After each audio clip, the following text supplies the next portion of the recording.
7 মাস অতিবাহিত হয়েছে, কিন্তু এই জুলাইয়ের মধ্য দিয়ে, এই জুলাইয়ের রক্তের বৈধতা দিয়ে যারা এই বাংলাদেশের বিভিন্ন চেয়ারগুলো দখল করেছে, জুলাইয়ের দায় মিটানোর কোনো আগ্রহ, কোনো আকাঙ্ক্ষা আমরা তাদের মধ্যে দেখতে পাচ্ছি না।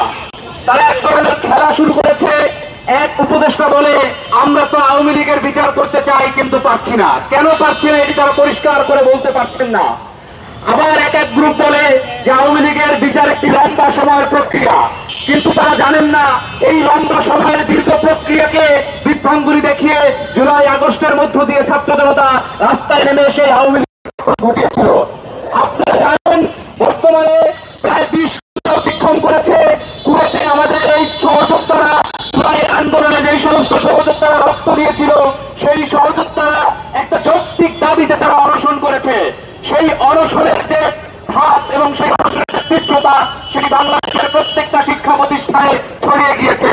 কিন্তু বাংলাদেশের বর্তমান অন্তর্বর্তীকালীন সরকার এই জুলাইয়ের সহযোদ্ধাদের সাথে, বাংলাদেশের আপামর জনসাধারণের সাথে, বাংলাদেশের প্রতিটি শিক্ষার্থীদের সাথে একটি খেলা শুরু করেছে, একটি নাটক শুরু করেছে। এর আগে 1972 থেকে 75 পর্যন্ত আওয়ামী লীগের দেশে 30,000 ভয়ের বুক খালি করেছে। আমরা ওই বিচার পাইনি। আমরা স্পষ্ট করে বলতে চাই, 24শে জুলাই আন্দোলন যে গণহত্যা চালিয়েছে, তারপর থেকে আওয়ামী লীগের ব্যাপারে আমরা আর কোন ছাড় দিব না। আমাদের দাবি আওয়ামী লীগকে নিষিদ্ধ করতে হবে, আওয়ামী লীগের গণহত্যার বিচার করতে হবে। পরিষ্কার ভাষায় বলতে চাই, তিনটা নির্বাচন আওয়ামী লীগ সরকার বাংলাদেশের জনগণকে বঞ্চিত করেছে। সামনের নির্বাচনে বাংলাদেশের জনগণ ভোট কেন্দ্র পাহারা দেবে এবং জনগণের পক্ষের শক্তি এনসিপি, জাতীয় নাগরিক পার্টি, জনগণের রায়ে আগামীতে সরকার গঠন করবে।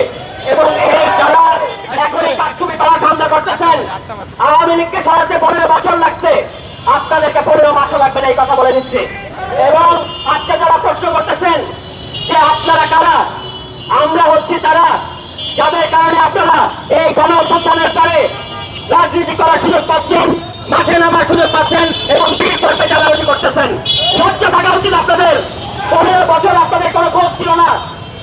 কোর্টের চত্বরে আপনারা কান্নাকাটি করতেন, পরিবার ধ্বংস হয়ে যাচ্ছে, এই অভিযোগ করতেন। বাংলাদেশের জনগণ আপনাদের প্রতি সিম্প্যাথি দেখাইছে।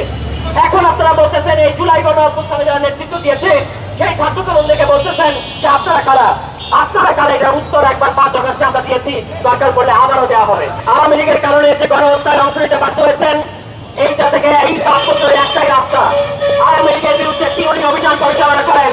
ঢাকা শহরে যেখানে সারা দেশ থেকে ডেকে আওয়ামী লীগের কর্মীরা এসে জড়ো হচ্ছে, তাদেরকে গ্রেফতার করেন। এবং এইটাই একমাত্র রাস্তা। যদি এটা করেন, নিষ্ঠার সাথে যদি করেন, বাংলাদেশের ছাত্র জনতা আপনাদেরকে বুকে টেনে নেবে। কিন্তু যদি আপনাদের নাকের ডগা দিয়ে আওয়ামী লীগ মিছিল করতে পারে, তাহলে আমরা ধরে নিব আপনারা প্রশ্রয় দিচ্ছেন। এটা আপনাদেরকে পরিষ্কার করতে হবে যে আপনারা আওয়ামী লীগকে রাস্তায় নামতে দিবেন কি দিবেন না। বাংলাদেশ জাতীয় নাগরিক পার্টি আমরা রাজপথ দখলে রাখবো। ঢাকা মহানগরের প্রত্যেকটা জায়গায় জাতীয় নাগরিক পার্টির পক্ষ থেকে আমরা সবসময় রাজপথে সক্রিয় থাকবো। কোন আওয়ামী লীগ আছে আমরা দেখবো। এবং আরেকটা লাস্ট কথা আমি বলবো, যারা নব্য আওয়ামী লীগ হওয়ার চেষ্টা করতেছেন, খুব ভাবতেছেন মাঠ ফাঁকা, যে জনগণ নাই, ফাঁকা মাঠে গোল দিব। 15 বছরে গোল দিতে পারেন নাই, এখন আর গোল দেওয়ার চেষ্টা করেন না। জনগণ কিন্তু খুব শক্ত ডিফেন্স তৈরি করেছে কারচুপির বিরুদ্ধে, ফাঁসিবাদের বিরুদ্ধে, দুর্নীতির বিরুদ্ধে, লুটপাটের বিরুদ্ধে, মাদকের বিরুদ্ধে, সন্ত্রাসের বিরুদ্ধে। যারাই সন্ত্রাস করতে চাইবেন, যারাই মাদক কারবারি করতে চাইবেন, যারা এলাকায় চাঁদাবাজি করতে চাইবেন, ঢাকায় সুশীল হয়ে বিভিন্ন সভা সেমিনারে আপনারা মাঠ গরম করবেন, আর আপনাদের কর্মীরা ওই নরসিংদীতে, ওই ঝালকাঠিতে, ওই শরীয়তপুরে লুটপাট করে সমস্ত কিছু ছাত্রা বানাই দিবে। এই জিনিস আর হতে যাচ্ছে না।